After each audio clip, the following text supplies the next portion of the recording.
기도는 우리 축복 기도를 담임 목사님이 해주셨기 때문에 그 마친 기도만 제가 하는 걸로 하고요. 처음 우리 목사님 교회 그 임원 이렇게 교육 세미나 이 시간에 저를 불러주실 때 사실은 굉장히 부담이 됐습니다. 제가 와서 우리 사랑하는 갈릴리 교회 임원들을 대상으로 그렇게 할 만한 참 자격이 될까?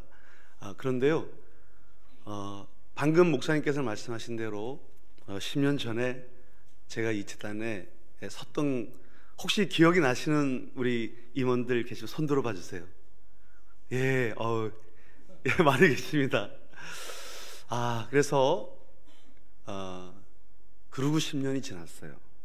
그래서 달려와서, 사실 임원 교육은 제가 볼 때 성령님께서 역사하시면 우리 임원들은 스스로 주님 앞에 잘하실 줄로 믿습니다.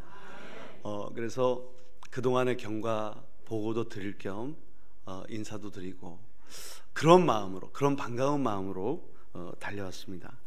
그래서 오늘 그 본 주제에 들어가기 전에 그동안의 저희 교회 상황을 좀 보고를 드릴게요. 목사님께서 대지 구입을 해놓고 중보기도를 요청했다고 그러셨는데 사실은 계약만 해놓고 지금 저희 교회가 있는 그 위치에 종교부지 토지공사에서 이제 재분양을 한다는 소식을 듣고 저희가 그냥 하나님 백 믿고 그냥 계약만 덜컥 해놓고 제가 거의 전국 교회를 다녔습니다. 어떻게 보면 참 뻔뻔스럽다. 자기들은 준비한 거 하나도 없이 아무것도 없어서 어떻게 저렇게 일방적인 도움을 요청할까. 그런데 제가 그렇게 인간적으로 뻔뻔스럽다라는 말씀을 들으면서도 그렇게 용기를 낼 수밖에 없었던 그 과정이 좀 있었고요.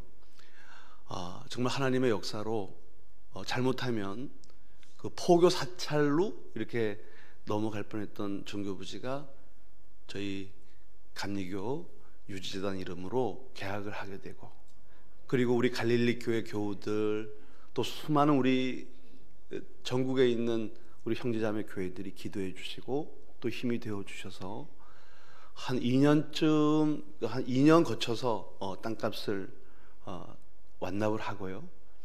2010년도에 봄부터 공사가 시작이 돼서 10월 달에 정확히 입당을 하고 지금 만 7년이 지났습니다.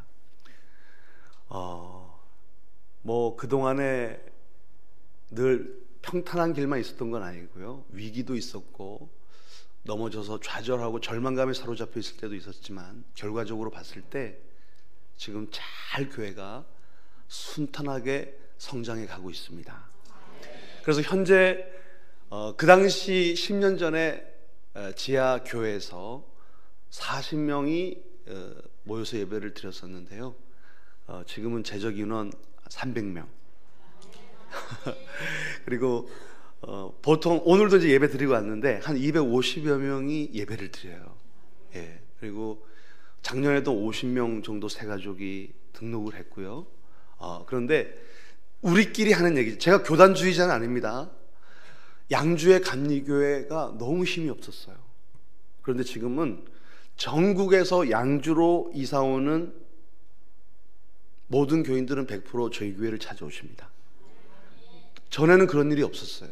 왜냐하면 지하교회가 있으니까 제가 새가족이 올 때마다, 새로운 얼굴이 보일 때마다 광고 시간에 저희 교회는요 지하에 있지만 이거 월세도 아니고요, 전세도 아니고요, 우리가 분양받은 거예요, 이렇게 설명할 수가 없잖아요.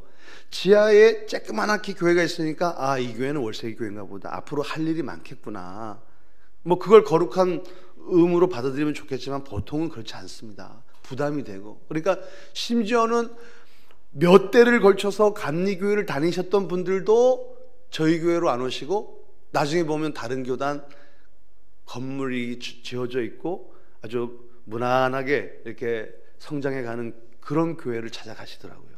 그런데 이제는 그런 일이 없어졌고요.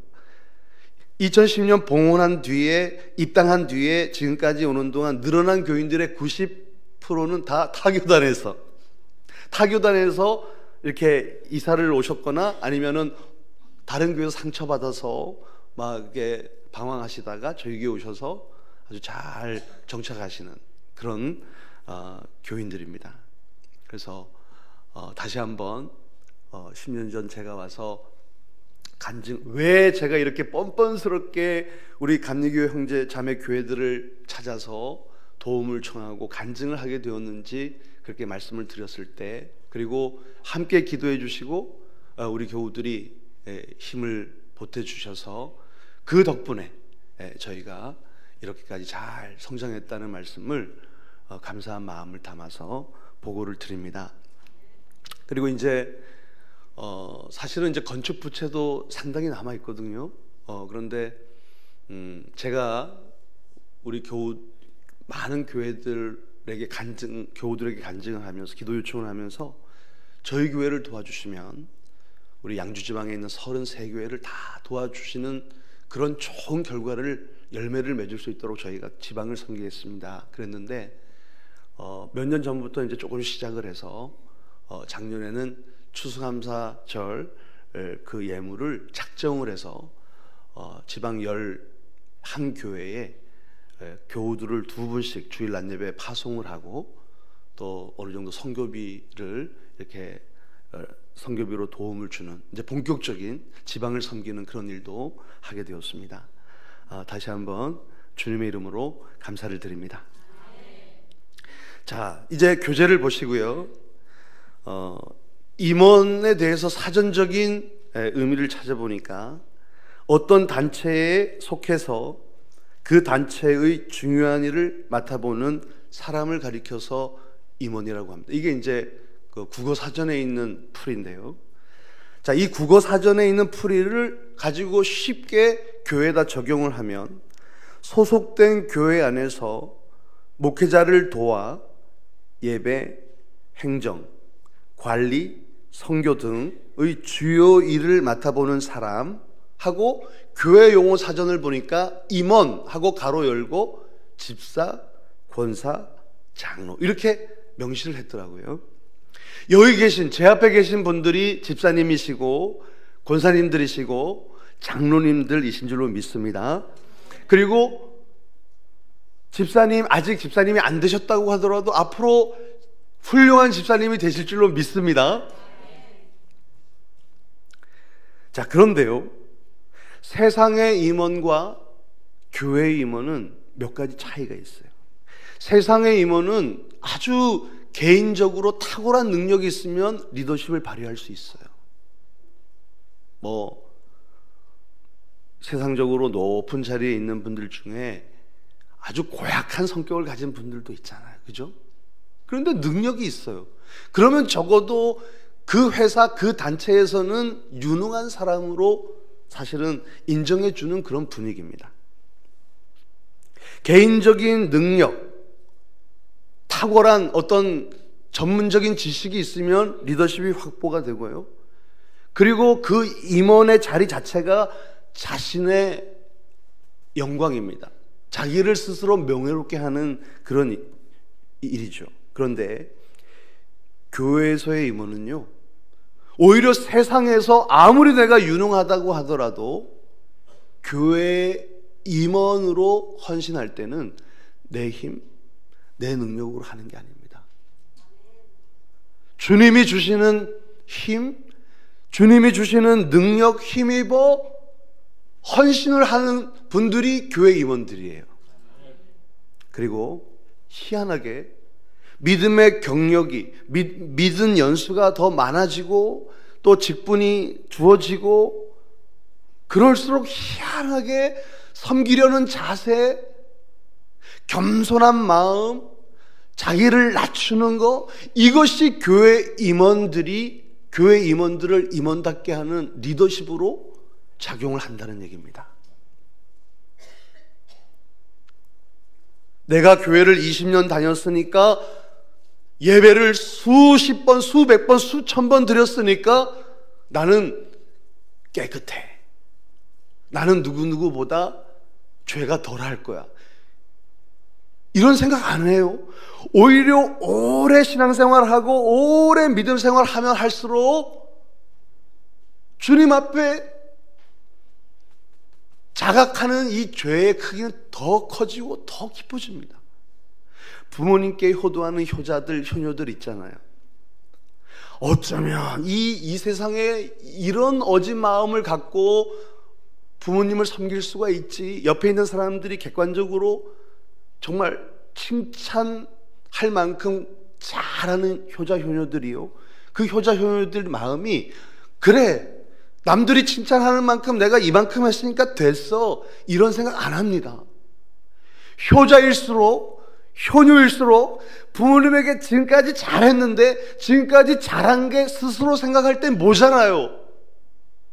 어떻게 하면 우리 어머니, 우리 어머님, 우리 아버지 마음을 더 편하게, 더 행복하게, 더 이렇게 효도할 수 있을까? 이렇게 생각하는 사람들이 효성지극한 자녀들입니다. 이만큼 했으니까 어머니, 저희들 잘했지요? 이제 그만해도 되죠? 이거 아닙니다. 희한하게 진심으로 지극정성을 다해 부모님께 효도를 하면 할수록 자기를 돌아볼 때 그래도 모자라요. 그리고 효자, 효녀일수록 부모님께 받은 은혜가 정말 절절하게 깨달아집니다. 이처럼 교회에서 임원으로 오래 신앙생활하고 섬기고 헌신하고 충성을 다했는데도 불구하고 여전히 주님, 저는 모자랍니다. 그리고 여전히 저는 죄인 중에 괴수입니다. 더욱 고개가 숙여지고 더욱 주님의 은혜가 커지는 거예요. 이것이 세상 임원들과 교회 임원들이 아주 차이를 우리가 구별할 수 있는 그런 큰 차이라고 저는 생각을 하고요. 교회 임원은 받아들이기 나름입니다. 이번에 저희 교회 새롭게 집사님 직분을 받은 분들이 계시거든요. 근데 뭐 다른 분들도 다 참 좋으신데 한 분이 집사 직분 드리기 위해서 사전에 이제 교육을 하잖아요. 몇 번 만나는데 소감을 얘기해 보라니까 말을 못해요. 얘기만 시키면 막 눈물을 막 닭똥 같은 눈물을 흘리시는 거예요. 왜 그러세요? 제가 예수님 모르고 살았던 몇 년 전의 모습, 예수님 영접하고 난 뒤에 행복한 모습, 그리고 이렇게 교회에서 인정받고 귀한 집사의 직분을 이렇게 받게 된 지금의 이 너무 좋은 이 모습을 생각하니까 너무 감동이 돼서 눈물이 나온다는 거예요. 그리고 새해가 되었는데요, 그분 가정 이름으로 이렇게 특별 헌금이 올라왔어요. 나중에 제가 재정 이렇게 하면서 장부를 보니까요, 거기 봉투의 기도 제목도 주님, 준혜교회에 훌륭한 집사로서 정말 부끄럽지 않은 그런 헌신과 봉사를 감당하게 해 주세요. 그리고 특별 헌금이 이렇게 올라왔어요. 어떻게 저는 이분이 이럴 수 있을까 싶을 정도의 정말 큰 액수의 헌금이었어요. 헌금의 액수가 중요한 게 아니라 직분을 받은 자로서 그 직분을 대하는 그 마음이 얼마나 이쁩니까? 아마 여기 계신 우리 임원들께서도 처음 예수님 영접했을 때에 행복하고 감격스럽고 감사가 나오고 주님의 은혜를 아주 생생하게 체험하고 그 예수님에 대한 첫사랑, 그리고 첫 직분을 받았을 때의 그 감격, 이것은 평생 가져가야 합니다. 이것은 평생 우리가 잊지 말고 주님 부르시는 그날까지 생생하게 내 안에 살아 있어야 한다고 저는 믿습니다. 문제는 살다 보면 이게 쉬운 일은 결코 아니죠. 여기 있는 김상영 목사도요, 목사이기 때문에 늘 성령 충만하고 뭐 영적으로 그냥 늘 주님과 교제하고 그렇게 생각을 하시겠지만 죄송합니다만 늘 그렇지가 못해요. 주일날 예배 쫙 은혜 가운데 드리고 나서 회의를 하는데, 아직은 저희 교회 장로님들이 이제 안 계시거든요. 그런데 이제 어쨌거나 중직들이 있어요. 근데 회의를 하다가 뭐 재정적인 문제, 뭐 교회 안에도 인간적인 부분이 있고 영적인 부분이 있잖아요. 그러니까 이제 회의를 하다 보면 인간적인 주제가 분명히 있어요. 뭐 재정 문제라든지 뭐 관리부 뭐 이런 여러 가지. 그러면은 이런 거 가지고 마음이 불편해져요. 그리고 그 불편한 정도가 심해져서 제 안에 미움이 탁 들어와 있잖아요. 그러면 제가 속으로 그 사람을 얼마나 미워하고 미워하다 못해 분노하고 있는지 아마 이걸 딱 열어서 그 사람에게 보여주면 그분 상처받을 것 같아요. 저도 사람이기 때문에, 저도 로봇가 아니지 않습니까? 사람이고 감정을 가진 사람이기 때문에 제가 감정이 탁 틀어지고 뭔가 부딪힘이 있으면 이 성령 충만함, 영적으로 주님과의 교제, 이런 것들이 아주 그냥 확 사그라드는 걸 제가 느낍니다. 그런데 이런 경험들이 자꾸만 쌓이기만 할 뿐 해소가 안 되게 되면 이제 그때부터는 직분이, 내가 감당해야 될 임원으로서의 사명이 그렇게 짐스럽게 다가올 수가 없죠. 아마 경험들이 있으실 거예요. 우리는 감정이 있는, 그리고 자유의지를 가진 사람들이기 때문에 아무리 직분자고 임원이 되었다고 하더라도 늘 거룩함을 유지할 수는 없어요. 때로는 너무나 인간적인 미움과 또 상처와 쓴뿌리 이런 것들로 인해서 넘어졌다가 주님 앞에 나와 예배하고 다시 성령의 충만함을 회복하고 언제 그랬냐는 듯이 다시 주님의 힘을 힘입어 오뚜기처럼 일어나서 또 직분자로서 임원으로서 계속 헌신할 수 있어야 되는 거죠.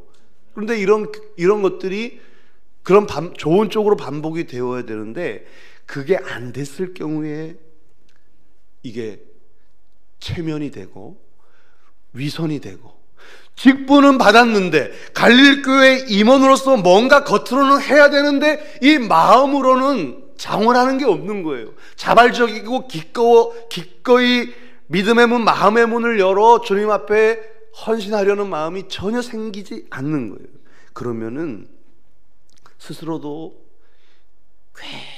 굉장히 신앙생활하기 곤란해집니다. 버거워지죠.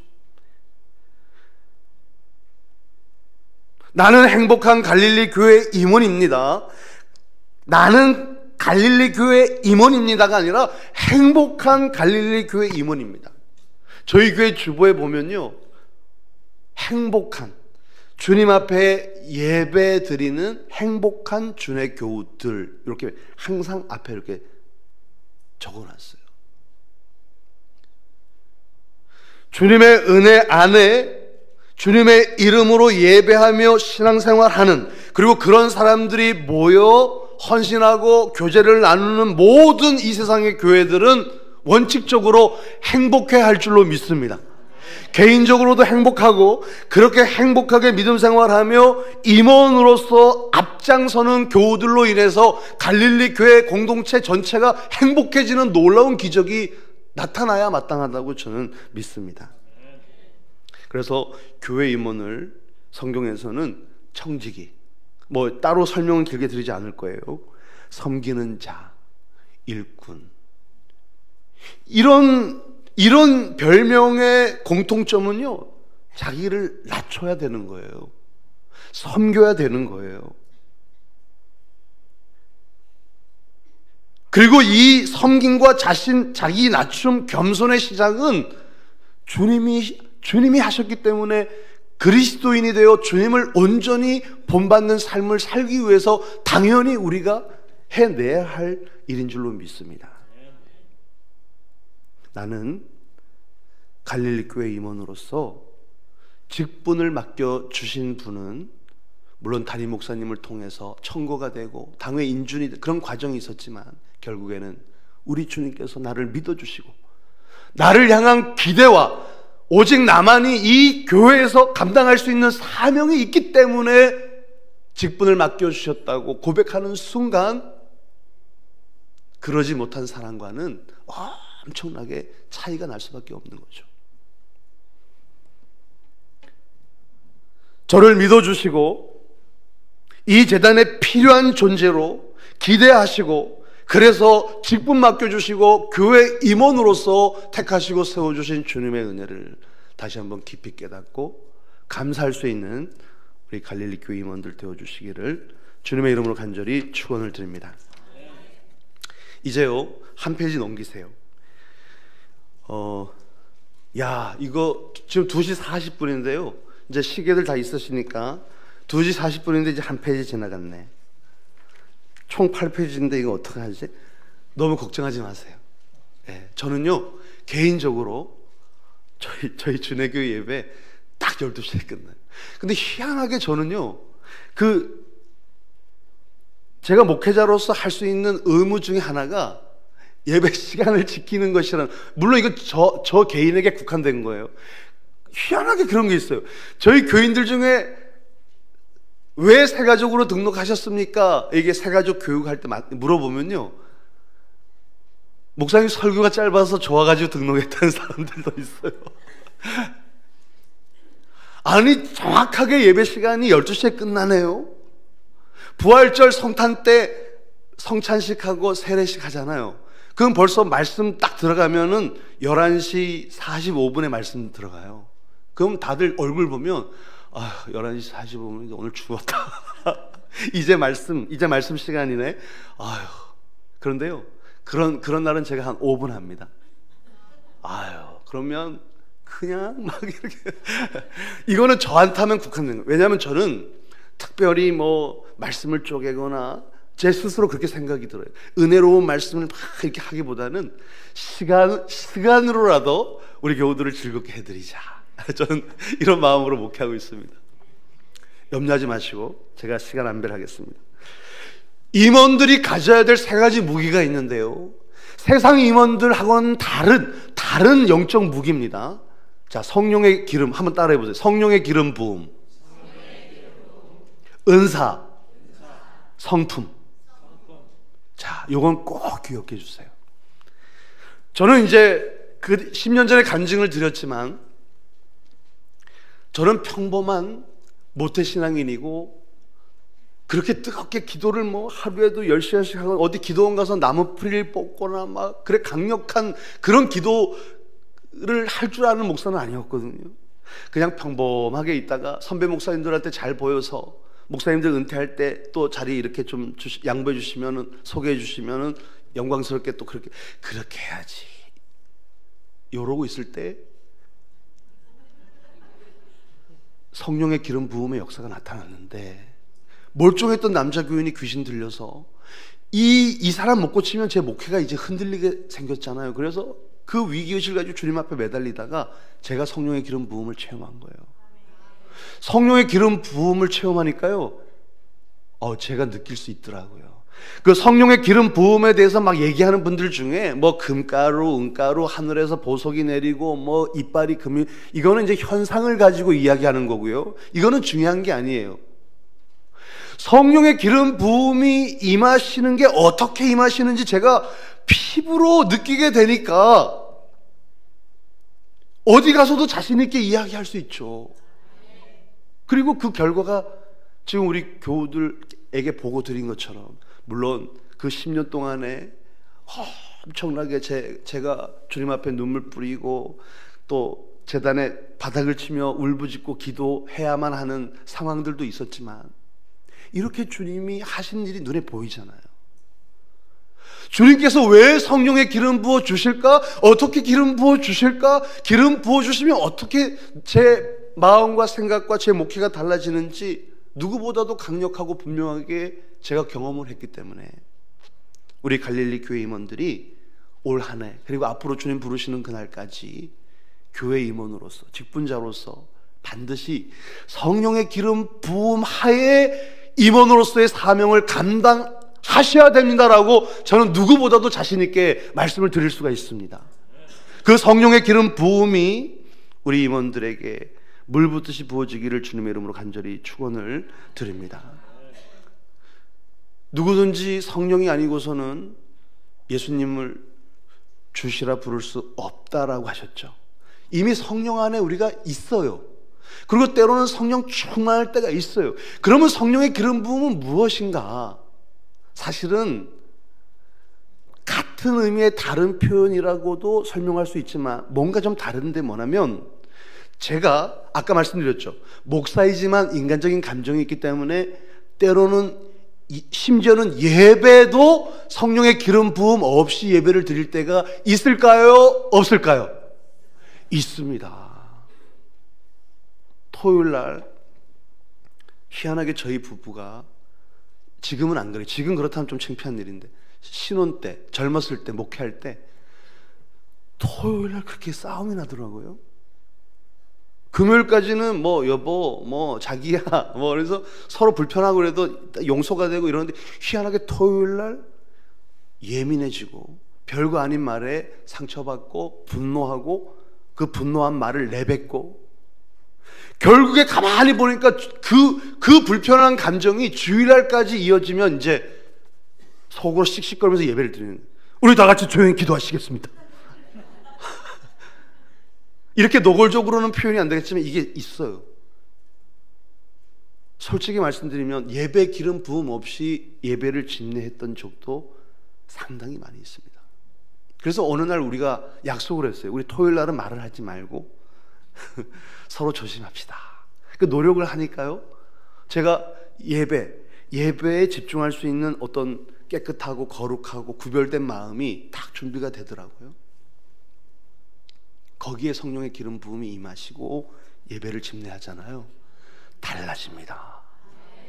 제가 준비한 설교, 제가 말하는 표현, 제스처 이거하고 상관없이 성령의 기름 부음 하에 예배를 집례하니까 주님이 다 하시는 거예요. 놀랍게 어떤 경우에는 봉헌 시간에 너무 은혜가 돼가지고 봉헌 드리는 시간에 은혜가 돼서 눈물을 흘리는 교우들도 있어요.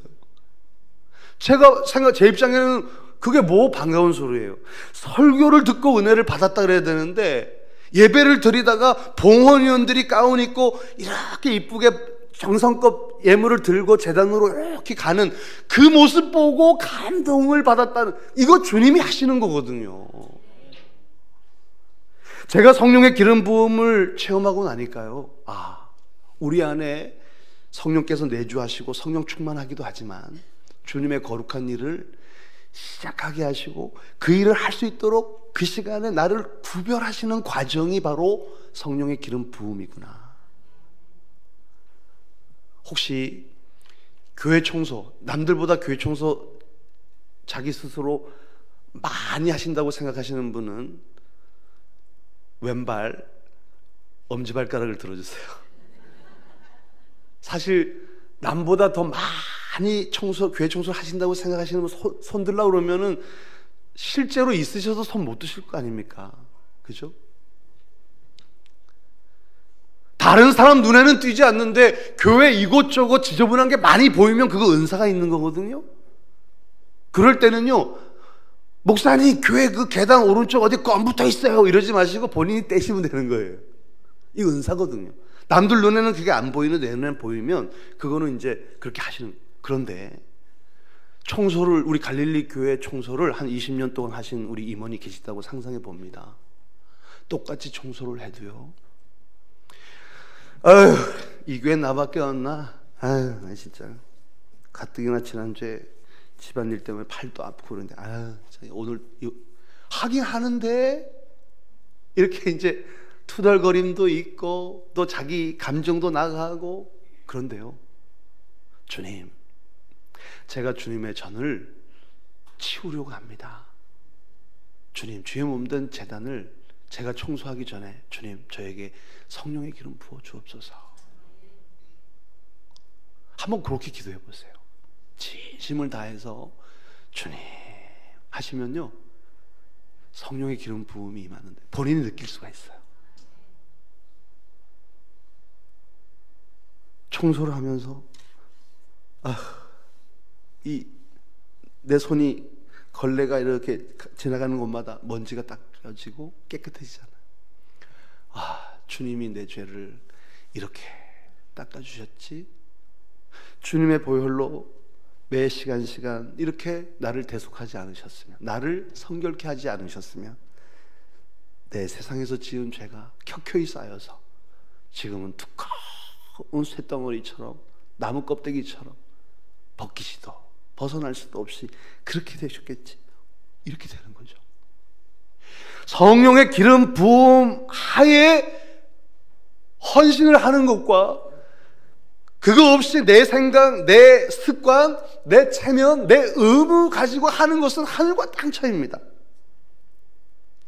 그 어떤 불편함도, 그 어떤 장벽도 문제가 되지 않아요. 어떤 분들은 다른 사람은 몰라도 우리 목사님은 좀 알아주셔야지.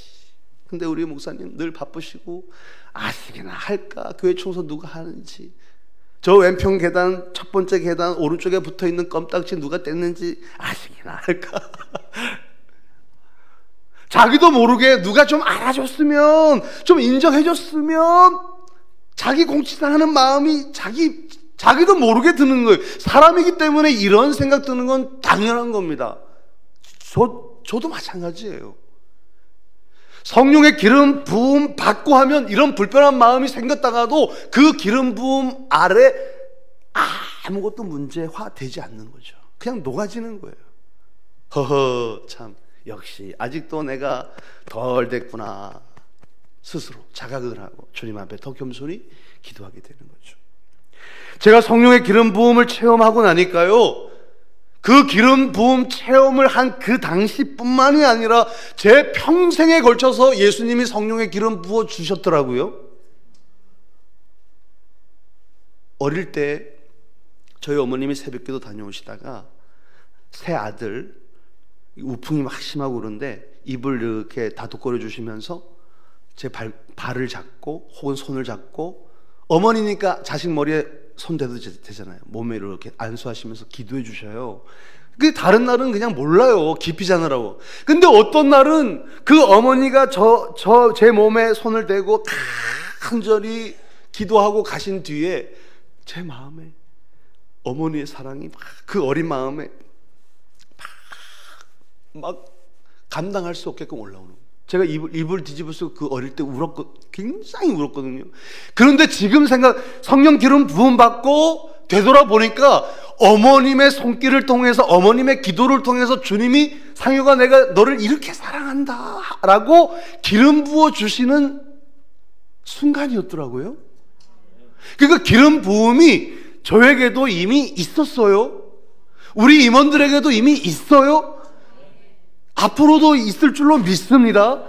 문제는 우리가 받아들이기 나름인 거예요. 여기 있는 김상효 목사도 예배를 인도하기 전에 지난주에 기름 부어주셨으니까 이번 주에도 믿습니다 그냥 이러고 가도 되지만, 주님 1월 마지막 주 예배입니다. 지난 한 주 교회에 여러 가지 문제도 많았고 사건 사고도 많았는데 이 분주함에 뺏겼던 이 마음 이제 주님께 드릴 수 있도록 예배를 준비하면서 집중하게 하시고 성령의 기름 부어 주옵소서.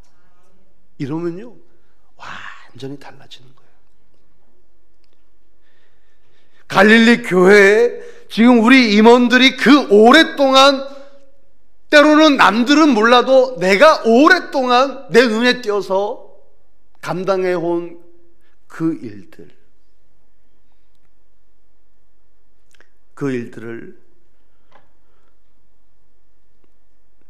주님께서 부어주신 성령의 기름 부음 하에 감당할 수 있도록, 일상 중에 잘못하면 우리가 이게 습관화가 되고 매너리즘에 빠질 수도 있고 이 봉사를 하면서도 아무런 감동과 감격을 못 느낄 때가 있는데, 그걸 막기 위해서라도 성령의 기름 부음이 반드시 필요합니다. 그래서 그 성령의 기름 부음 하에 맡겨진 사명을 잘 감당하셔서 내 안에 성령이 기름 부어 주시는지 안 주시는지는요, 한번 실험해 보세요. 오늘 밤부터 한번 실험해 보세요. 저는 이 정말 물리적으로 예수님의 손이 올려지는 것, 너무 강력했기 때문에 올려지는 거, 그리고 예수님의 손이 지나갈 때마다 그 순간순간 그 제 신체가 막 뜨거워, 이런 걸 경험을 했는데, 그 경험이 그때 이후로는 사실은 없었어요. 그런데 문제는 잔잔하게, 아, 주님이 지금 내게 기름 부어주고 계시는구나, 이런 것을 제가 지금도 체험합니다. 그러니까 여기는 평상시 기도 깊이 못하고 뭐 정말 어디 기도원에 가서 나무 뿌리를 뽑으면서까지 강력한 기도를 못 드렸던 김상영 목사에게도 주님께서 이렇게 사랑하셔서 성령의 기름 부어 주시고, 그 기름 부어 주심으로 지금 생각해도 저 고급 신도시의 종교부지 400평 해가지고 연건평 450평 30억이 넘는 공사를요, 어떻게 해냈을까요? 어떨 땐 지금도 제가 막 등줄기에 식은땀이 막 흐릅니다. 주님께서 기름 부어 주셔서 주의 거룩한 일을 힘있게 감당할 수 있도록 하셨기 때문에 그 일이 가능한 줄로 믿습니다. 사소하다고 생각하지 마세요. 남들이 알아주지 않는 청소, 뭐 우리 교우들이 감당하는 별거 아닌 것처럼 여겨지는 그 순간 악한 영이 틈탑니다. 성령이 틈타면 반대로 악한 영도 틈탈 수 있는 구조를 우리가 가지고 있어요. 우리가 영적인 존재이기 때문에. 우리 교우들이 오랫동안 감당해온 그 일이 주님 앞에서는 하나라도 귀하지 않은 게 없다고 믿으시기를 간절히 부탁을 드립니다. 다 소중한 거예요. 다 소중한 거. 성경에도 보면 구약시대의 왕이나 제사장, 선지자들이 거룩한 주님의 맡겨주신 하나님의 직임을 감당할 때는 기름 부음으로 시작했고요, 성막에 있는 성물, 성전에 있는 그런 성물들을 구별할 때도 기름 부음의 의식이 있었습니다. 그게 제가 말씀드린 그게 다 포함이 되는 거죠. 감리교회 운동을 시작하신 웨슬리 목사님도 아주 철저하게 신앙생활한 아주 경건주의자였어요. 그런데 성령의 기름 부음 사건 후에 그의 삶, 그의 언어, 그의 제스처가 완전히 달라지지 않았습니까? 무엇보다도 그를 통해 엄청난 열매가 맺어졌죠. 이건 웨슬리가 잘나서가 아니라 웨슬리에게 성령의 기름 부어주신 주님의 능력이 그를 통하여 나타나게 되었기 때문인 줄로 믿습니다. 모세도 마찬가지고요. 마가의 다락방에 모여서 기도하던 제자들 중에 예수님의 제자들이 얼마나 비겁하고 얼마나 자기 목숨 소중히 여겨 예수님이 체포되고 십자가에 달리실 때조차도 그들이 얼마나 멀리 도망을 갔던 사람들인지 우리가 누구보다도 잘 알지 않습니까? 성령의 기름 부음이 있으니까 그들이 부활하신 주님을 목숨 걸고 전하지 않았습니까? 완전히 달라지는 거죠. 기름 부음은 소멸될 수 있습니다. 우리가 일반적인 기름도요, 쓰면 쓸수록 양이 줄고 안 쓰고 오래 놔두면 쩐다 그러잖아요. 냄새나고 색깔이 변하고 기름으로서의 이 사명이 금방 떨어지잖아요. 성령의 기름 부음, 내 안에 주님이 내주하고 계셔요.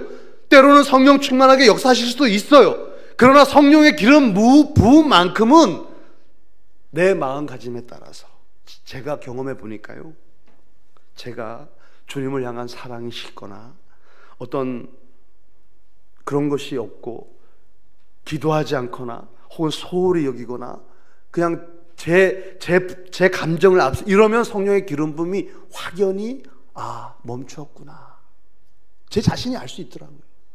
그렇기 때문에 늘 신선한 성령의 기름 부음이 강력하지 않아도 좋아요. 은은하고 잔잔하게라도 내 머리 위에 부어줘서, 이건 뭐냐? 한번 따라해보세요. 주님이 지금 나와 함께 하신다. 성령의 기름 부음의 가장 큰 역할은요, 주님이 지금 나와 함께 하신다, 이것을 믿게 하시기 위함인 줄로 믿습니다.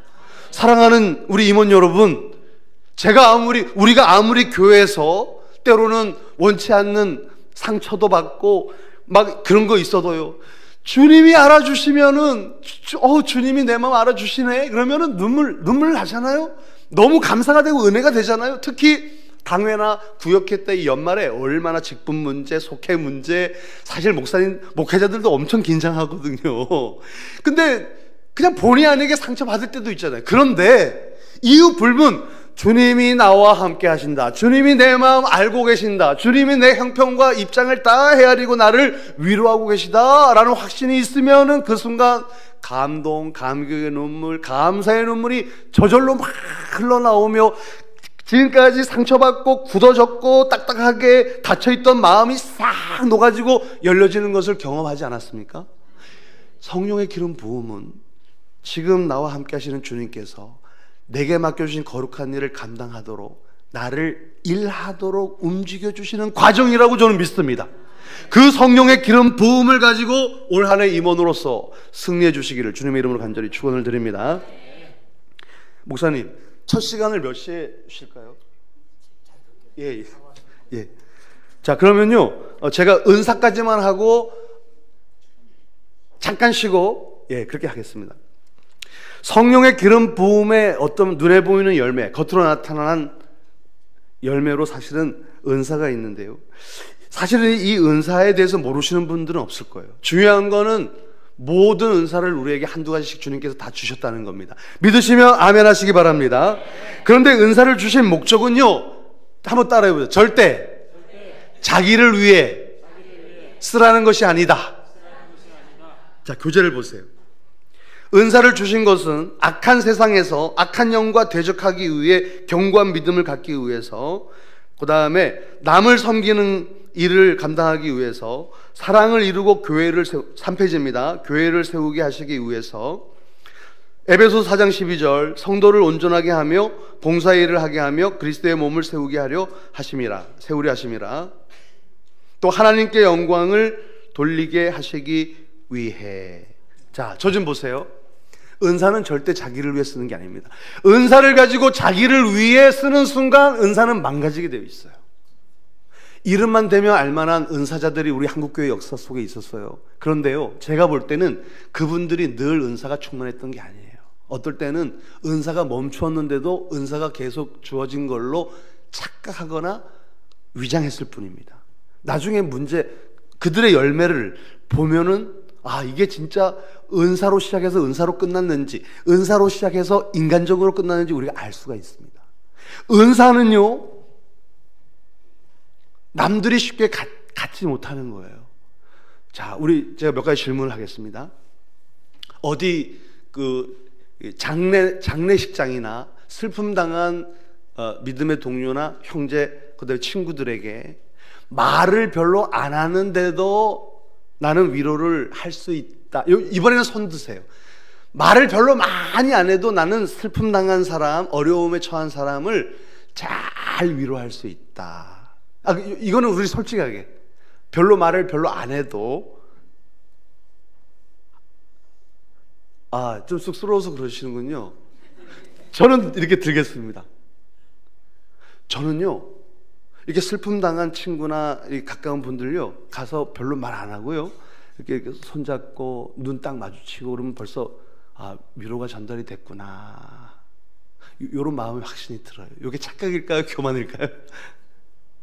이게 은사예요. 어떤 분들은요, 하고 싶어도 안 돼요.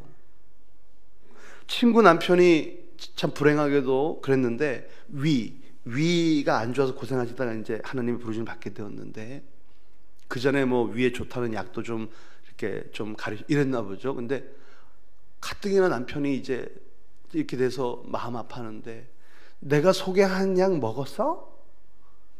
제때 먹였어? 가뜩이나 남편이 잘못돼서 슬픔 당한 그 친구 가서, 내가 그 아플 때 이거 소개한 약 좀 꾸준히 먹었으면 이런 일 없잖아. 근데 지금 웃으셨잖아요. 근데 실제로 비슷하게 하시는 분들이 주변에 있습니까? 없습니까? 있죠. 상처난데 소금 뿌리듯이, 불난 집에 휘발유 붓듯이. 이거요, 그분이 일부러 악의가 있어서 그러는 게 아니라 잘 몰라서 그러는 거예요. 그런데 그런 말은 해서는 안 되는 줄 알고, 알 뿐만이 아니라 슬픔, 똑같은 상황이 있어도 내가 속에, 이게 중요한 게 아니에요. 지금 그가 슬픔 당했다는 게 중요하게 나에게 다가오면서 그 사람을 어떻게든 위로해 줘야 되겠다는 마음이 여기서 불일 듯 일어나요. 그리고 불일 듯 일어날 뿐만이 아니라 자연스럽게 위로가 돼요. 요거요, 위로의 은사를 받은 분들입니다. 기도할 때 마치 영화를 보듯이 생각지도 않았는데 새벽에 열심히 자유기도를 하는데 우리 사모님, 담임 목사님 사모님 얼굴이 딱 내 눈앞에, 눈 감고 기도하는 내 눈앞에 나타났어요. 그래서 나도 모르게 사모님을 위해서 기도해 드렸어요.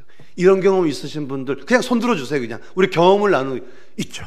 이 기도의 은사를 받으신 분들이에요. 예. 그리고 기도를 하는데 우리 갈릴리 교회에 이런 게 필요하다. 어떤 우리 갈릴리 교회를 향한 주님의 마음이 막 느껴져요. 이런 경험 있으신 분 그냥 손 들어 봐주세요. 우리 솔직하게 나눕니다. 예. 그 다음에 아픈 사람을 위해 기도하는데 그 사람이 당하는 그 아픔의 고통 비슷하게 절절하게 내 가슴 속에 다가와요. 있죠. 이 신유의 은사를 받은 분들이에요. 오늘 고린도전서 교재에 있는 12장, 그리고 그 뒤에 고린도전서 12장 28절 이하, 로마서 12장 6절 이하, 에베소 4장 1, 성경 여기저기서 은사에 관한 얘기가 나오는데 결론은 은사는 성경에 기록되어 있지 않아도 이 세상에 존재하는 은사가 분명히 있다는 거예요. 다양한 은사가 있어요. 그런데 제가 한 가지만 말씀을 드릴게요. 지혜의 은사를 받은 분들은요, 이 말 가지고 위로를 잘 하시는 분이에요. 어떤 집사님이 어떤 권사님을 나를 불러서, 집사님이 권사님 흉을 막 봤어요. 어제. 그런데 그 다음날 어제 그 집사님이 흉 본 그 권사님이 오늘은 이 권사님이 나를 불러서 이 집사님 흉을 막 보는 거예요. 자, 그러면 중간에서 어떻게 해야 될까요? 어떤 분들은요, 없는 말까지 붙여서 싸움을 붙이는 경우가 있어요. 저 사람이 왜 이래? 응? 어제는 그 집사가 권사님 이렇게 얘기하던데, 하나를 얘기해서 하나의 흉을 봤는데 두 가지, 세 가지 붙여가지고 막 나중에는 막 서로 오가면서 싸우면. 그런데요, 얘기를 듣고 있다가 기도해 줘야 되겠다. 이러면 안 되지. 같은 교우들끼리. 그리고 나서 권사님한테 가서, 권사님, 뭔가 좀 서운한 게 있었던 것 같은데 어제 그 집사님이 나 만나서 권사님 너무 좋다 그러더라. 그리고 그 다음날 이번에 집사님한테 가서 권사님한테 뭐 돈 꾼 거 있어? 돈 빌려준 거 있어? 그 권사님이 집사님을 이렇게 또 잘 봤대. 그러면요, 서로 저한테 흉을 봤는데 그게 부끄러워지는 거예요. 나는 저 사람을 흉을 봤는데 이 사람 김상현 목사 얘기를 들어보니까 그 사람은 나를 칭찬했다잖아요. 부끄러워지는 거예요. 그러면은 계속 흉 볼 수 있을까요? 아니면 흉 보는 걸 멈출까요? 멈추죠. 멈출 뿐만이 아니라 미안해서 시장 갔다가 떡 하나 사가지고, 권사님 생각나서 떡 좀 갖다 드리려고 왔어요. 이러고 지나가래. 그러면은 맺혔던 거, 서로 감정 상했던 것도 다 풀어지잖아요. 이게 지혜의 은사입니다. 지혜의 은사. 참 기가 막히지 않습니까? 예언의 은사는요, 무당들이 앞날을, 이게 예언의 은사가 아니에요. 물론 교회에도 그런 부분이 없지 않아 있지만 진짜 예언은 나를 향한, 우리 갈릴리 교회 공동체를 향한 하나님 아버지의 뜻을 헤아리게 하는 게 예언이에요. 그런데 이 예언의 은사를 받은 사람이 함부로 그 은사를 막 남용해가지고 지혜의 은사를 받지도 않았는데 막 말하기 시작하면 큰일 나는 거죠. 그래서 이왕이면 자연스럽게 내가 내 마음에 교회 관련된 찬양을 하고 싶으시면요, 망설이지 마시고, 주님 저에게 기름 부어 주옵소서, 제 입술에 기름 부어 주옵소서, 세상적으로는 저는 엄청난 음치입니다, 게으름, 도레미파 솔라시도도 제대로 못 부르는 음치입니다. 그러나 주님, 찬양만 들으면 제 마음이 열려요. 찬양하고 싶어요. 도와주세요. 그러면 찬양대에 설 수 있는 역사가 나타나게 될 줄 믿습니다. 그렇게 자연스럽게 주님이 내가 쉽게 편하게 할 수 있는 일을 은사라고 생각하시고 그것을 믿고 나아가시면요, 그 은사를 가지고 하면, 은사를 가지고 헌신하면 불편한 게 없어요. 진짜 모든 게 아주 평화와 아주 놀라운 성령의 열매들이 맺어집니다. 내가 잘할 수 있는 걸 가지고 주님이 맡겨주신 사명을 감당하기 때문에 막 나타나요. 그런데 은사 없이 억지로 하게 되면 이제 그때부터 문제가 생기죠. 그래서 저는 우리 갈릴리 교회 임원들이, 아마 목사님이 다 알고 계셔요. 우리 교우들이 제각기 어떤 은사를 가지고 있는지. 그래서 그 은사에 맞게 겸손한 마음으로 성령의 기름 부음을 받고, 이 은사가요, 양날의 칼이에요. 잘못하면 환자들을 고칠 수도 있지만 잘못하면 자기도 찌르고 남도 찌를 수 있는 게 은사거든요. 근데 저는 은사를 가지고 헌신해야 마땅하다고 저는 믿는 목사입니다. 그래야 능률적이고 효과적이고 주님의 역사가 나타나거든요. 단 겸손하게 주님이 주신 믿음의 분량만큼만 잘 절제하면서 나를 위해 쓰지 마시고 남을 위해 교회를 세우는 일에 쓰시잖아요. 그러면 그 은사를 가지고 성령의 기름 부음 받고 은사를 활용하는 우리 임원들이 세계에서 제일 멋진 임원들이 되어질 줄로 믿습니다. 이제 은사를 정리하면서 한 가지만 말씀드릴게요. 절대 남하고 비교하지 마세요. 이거는 주님이 주시는 거거든요. 그냥 주님만 바라보세요. 우리 양주 동두천에 별미가 있는데 떡갈비거든요. 떡갈비인데 저도 잘 못 먹어요. 부흥 집회해서 강사님 모시고 가거나 뭐 중요한 손님, 나중에 김영보 목사님 오시면 제가 대접해 드리겠습니다. 비싸거든요. 근데 그 떡갈비 먹을 때마다 제가 드는 생각이 있어요. 떡갈비도 반찬도 몇 개 안 나오고 고기 다져가지고 이렇게 맛있게 해서 한 접시 딱 나오는데 언제나 제 앞에 놓인 떡갈비가 남의 떡갈비보다 작다는 거예요. 희한하죠? 한 번은 저희 집 사람이 저보다 크길래 당신 그거 다 먹을 수 있어? 그래서 바꿨어요. 희한하게 바꿨는데 분명히 저희 집 사람 앞에 있을 때는 2배나 커 보였거든요. 근데 바꿔놓고 보니까 이번에는 제게 관계 2배로 더 커 보이는 거예요. 이게 사람의 마음이고 감정입니다. 주님이 주신 은사를 주님만 바라보고 무조건 감사함으로 그냥 최선을 다하면 착하고 충성된 종아, 내가 작은 일에 잘할 수 있는 더 큰 일로 내게 맡기겠다, 이런 축복이 임할 줄로 믿습니다. 괜히 아유, 내가 보면 저 인간 저거 배운 것도 없고 가진 것도 없고 별 볼 일 없는데 하는 거 보면 대단한 은사를 저렇게나 많이 주셨어. 뭐로 보나 내가 훌륭한데 아유, 하나도 은사 안 주시고 나는 은사 하나도 안 주시고, 아니 저희는 뭐가 잘났다고 저렇게 많이 주시고, 이 다른 교우들하고 비교하고 견주기 시작하면요, 이런 불평은 나오게 돼 있어요. 왜? 남의 떡갈비가 항상 2배만큼 커 보인다. 내게 주신 은사 붙들고 성령의 기름 부음 하에 주님 주신 사명을 잘 감당하면 그것으로 족한 줄 아시고, 그것으로 상급 받으신 줄 아시고, 지금 주님이 나와 함께 하시는 주님이 나를 위로하시고 나를 알아주시고 내게 힘 주시고 계시지 않습니까? 그러면 최고죠.